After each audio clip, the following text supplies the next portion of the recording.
আজ সকাল থেকে ব্যস্ততার সাথে রাত পর্যন্ত যেভাবে কাজগুলো করে নিলাম, তাহলে পুরো ভিডিও জুড়ে সাথে থাকেন, তাহলেই দেখতে পারবেন। হ্যালো ফ্রেন্ডস, নমস্কার, গুড মর্নিং সবাইকে। ইলাজ ব্লগে স্বাগত। কেমন আছেন সবাই? আশা করি ভগবানের কৃপায় ভালোই আছেন। আমিও তো অনেক ভালো আছি। ইলাজ ব্লগে আরেকটি নতুন ব্লগ ভিডিও নিয়ে চলে আসলাম আপনাদের জন্য।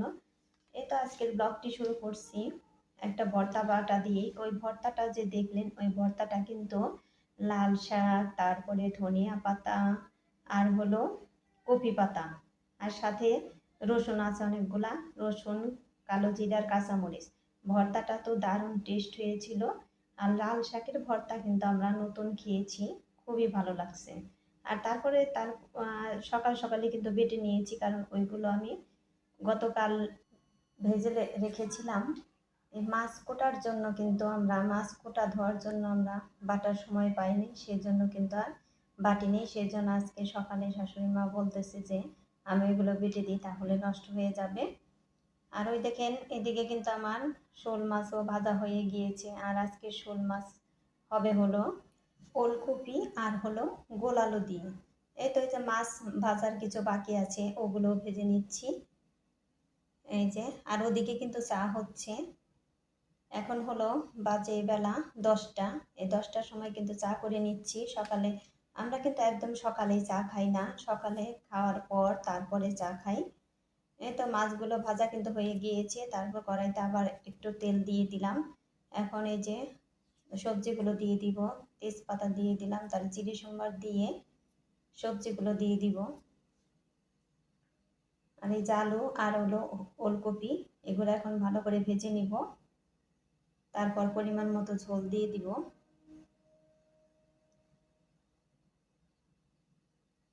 আর এইভাবে শোল মাছের তরকারি কে কে খেয়েছেন বা কে কে খান নাই, তারা একবার হলেও খেয়ে দেখবেন। আর যারা খেয়েছেন তারা আমাকে কমেন্ট করে জানাবেন যে কেমন হয়েছে, কেমন লাগে খেতে।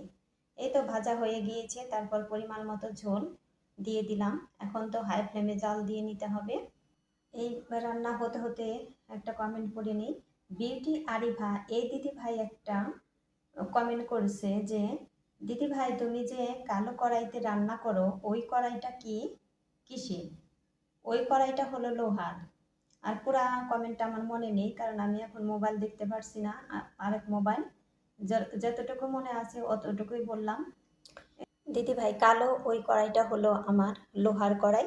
ওই লোহার কড়াইতে ভাজতে তো খুবই মজা, আর রান্না করতেও খুবই ভালো। আর লোহার কড়াইতে রান্না করে খাওয়া কিন্তু খুবই ভালো। আয়রনের অভাব নাকি পূরণ হয় লোহার কড়াইতে রান্না করে খেলে।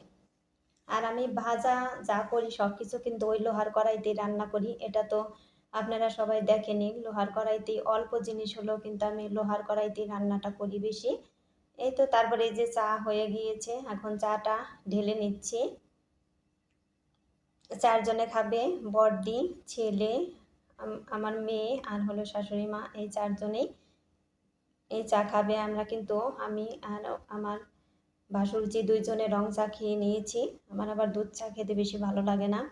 আর খেতে ভালো লাগলেও মানে বেশি খাই না, খেলে মনে হয় যে গ্যাস্ট্রিকটা বেড়ে যায়, সেই জন্য আমি বেশি খাই না। এই তো চাও দিয়ে আসলাম, তারপরে এই যে তরকারি ঢেলে নিচ্ছি। তরকারিটা কিন্তু একদমই সুন্দর হয়েছে আর খেতে খুবই টেস্টি হয়েছিল। আর বন্ধুরা, একটা লাইক দিয়ে আমার ভিডিওটি কন্টিনিউ করবেন। আপনাদের একটা লাইক আমার ভিডিওটিকে এগিয়ে যেতে সাহায্য করবে। এই তো, এই যে আমি কিন্তু বেলে মাছ রান্না করছি। বেলে মাছ এই যে লোহার কড়াইতেই রান্না করছি। আর আজকে আমি মাছগুলো একটু আগে দিয়ে ফেলেছিলাম, সেজন্য একটু লেগে পড়েছে, তাহলে কিন্তু এই কড়াইতে একদমই লাগে না। আর বেলে মাছ তো সাধারণত একটু নরম, এমনিতেই লেগে পড়তে চায়। তার মধ্যে তো আমার তেল গরম হওয়ার আগেই আমি দিয়ে দিয়েছি, সেজন্য একটু সামান্য একটু লেগে পড়েছে, তারপরে আবার ঠিক হয়ে গিয়েছে। আরেকটা দিদিভাই একটা কমেন্ট করছে, দিদিভাইয়ের নামটাও আমার মনে নেই, আর কমেন্টটা একটু মনে আছে যে দিদিভাই কচু দিয়ে ডাল রান্না করলে খুবই ভালো লাগলো। আর এই কচু দিয়ে ডাল রান্নাটা একদিন শেয়ার করো। ঠিক আছে দিদিভাই, আমি যেদিন রান্না করব সেদিনের ভিডিওটা শেয়ার করব, সেদিন দেখে নেবে। আর এই যে চচ্চড়িটা রান্না করছি হলো, আজকে রান্না করছি আলু, বেগুন, শিম, তারপরে মূলার ডাঁটা আর হলো পালং শাকের ডাঁটা। আমি কিন্তু রান্না করার সময় ভাবছিলাম যে চচ্চড়িটা কীরকম হবে, স্বাদ হবে না না কীরকম, এইরকম একটা চিন্তা করছিলাম। তারপরে রান্নার পরে যখন খেয়ে নিলাম, দেখলাম খুবই টেস্ট হয়েছিল। আর চচ্চড়িটা কিন্তু সবারই খুবই ভালো লাগছিল। আর সবাই কিন্তু বারবার চেয়ে চেয়ে নিয়েছিল। আর চচ্চড়িতেও আমার এমনিতেই খুবই ভালো লাগে, আমি তো সব ভিডিওতে প্রায়ই বলি। এই তো চচ্চড়িটা একদমই টেস্টি হয়েছিল। আর এখন রান্না হবে হলো চিংড়ি মাছ দিয়ে কচুরলতি। চিংড়ি মাছ দিয়ে কচুরলতিও তো খুবই ভালো লাগে। যাই হোক, দুই দিদিভাইয়েরই কমেন্ট পড়ে নিলাম। এই দুই দিদিভাই প্রশ্ন করছিল, সেই জন্যই আমি এই কমেন্টগুলো পড়ে নিলাম। তা হলো, এমনিতেও পুরোটা মনে নেই, যেটুকু ছিল সেটুকুই বললাম।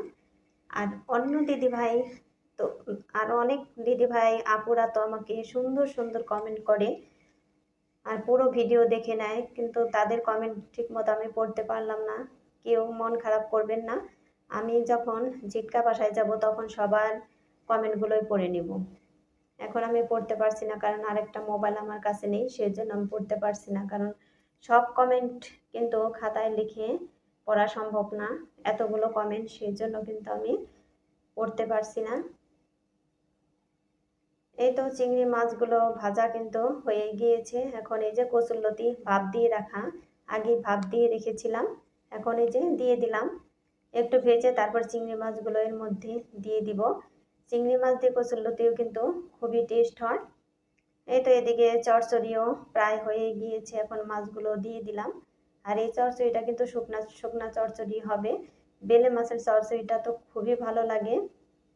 আর বন্ধুরা, আমার চ্যানেলে নতুন হয়ে থাকলে একটা সাবস্ক্রাইব করে পাশে থাকা বেল আইকনে ক্লিক করে দিবেন, তাই নোটিফিকেশন চলে যাবে সবার আগে আপনার কাছে।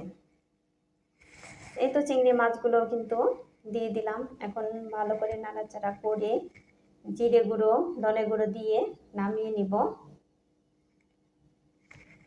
এই চিংড়ি মাছ দিয়ে কচুরলতি তো আমাদের বাসায় সবাই খুবই পছন্দ করে। এদিকে চচ্চড়িটাও কিন্তু আমার হয়ে গিয়েছে, এখন জিরে গুঁড়ো দিয়ে নামিয়ে নিব।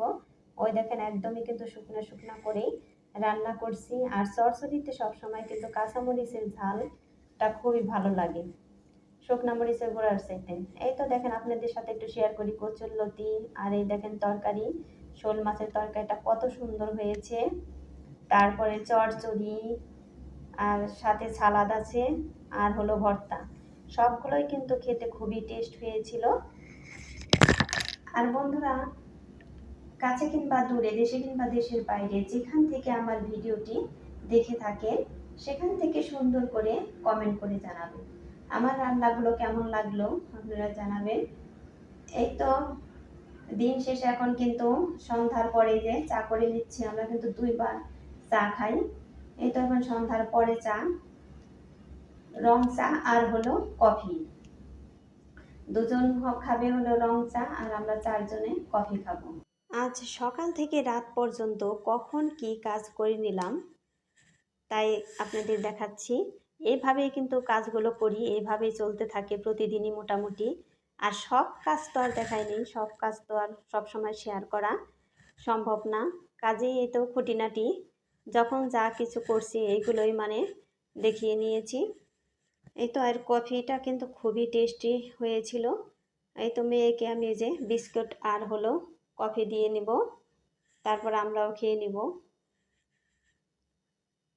আমার দুধ চার চাইতে কফিটা একটু বেশি ভালো লাগে। এই তো এই যে আমি আর হলে যেজন হলো আমার বাসুরজি, আর এই যে সাইডে হলো আমার শাশুড়ি মা নিচে বসে আছে। এই তো আমরা এখন কফি খেয়ে নিচ্ছি।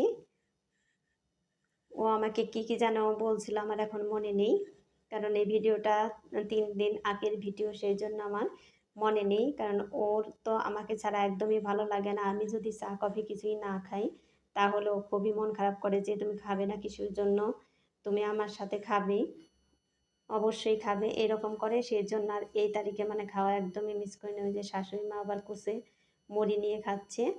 আর এই যে চা খাওয়ার পরে কিন্তু আমরা এই যে হাঁটতেছি, আমি আর ওই যে আমার বাসুরজি, এই দুজনে কিন্তু এইখান দিয়েই হাঁটি, কারণ ওর আবার ডায়াবেটিস আছে, সেই জন্য ও আবার আমাকে ছাড়া একটু হাঁটতে চায় না।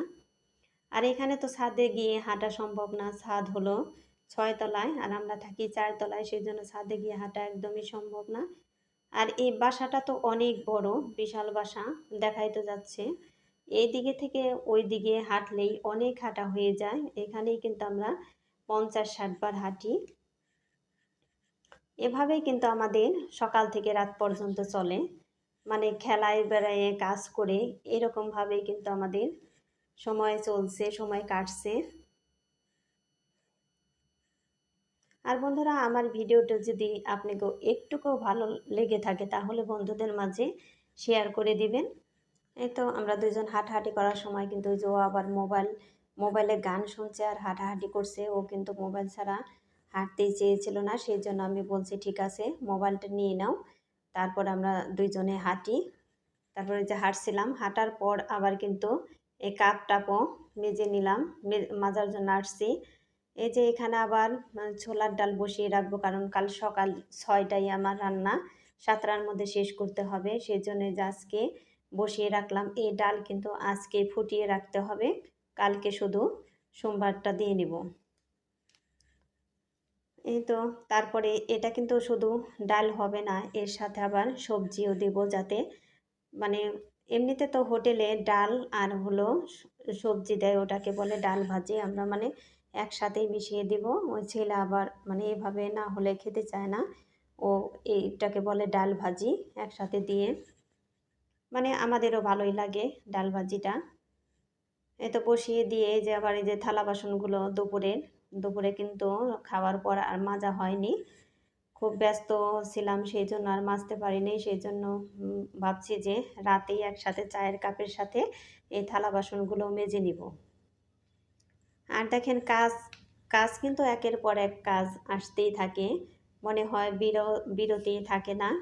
একটু বিরতি নিলেই কিন্তু সময় পার হয়ে যায়, কাজগুলো একটু বেড়ে যায় বেশি, কারণ সব কাজ জমা হয়ে যায় একসাথে। সেই জন্য সময়ে করলে কিন্তু কাজ অত বেশি বাড়ে না, ওই কমই থাকে। এই তো থালা বাসনগুলো গুছিয়ে নিলাম, তারপরে এদিকে কাপগুলো মেজে নিচ্ছি। এগুলো মেজে এখন রেখে দিব।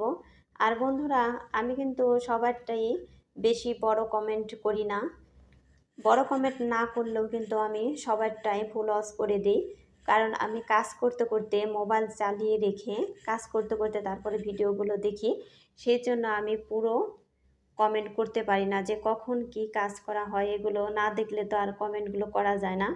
কিন্তু আমি ফুল ওয়াচ করে দিই, ফুল ওয়াচ না করলে তো আমার চ্যানেলেরও ক্ষতি, সেজন্য ফুল ওয়াচ করা বাদ দিই না। আর আমি যদি অন্যের ঠগাই, সেও তো আমাকে ঠগাবে, সেই জন্য কিন্তু আমি এই কাজ কখনোই করি না, সবারটাই ফুল ওয়াচ করে দিই। এই তো কাপগুলো ধুয়ে নিচ্ছি। এগুলো ধোয়া হলেই এদিকে আবার এই যে সবজিগুলো কেটে নিব। সবজিগুলো কাটা হলে পরে আমি সবজিগুলো ডালে দিয়ে দিব। সবাই ভালো থাকবেন, সুস্থ থাকবেন এই কামনা করে ভিডিওটি শেষ করছি। আর পরবর্তী ভিডিও দেখার অনুরোধ রইল, সবাই দেখবেন। Tata, bye bye.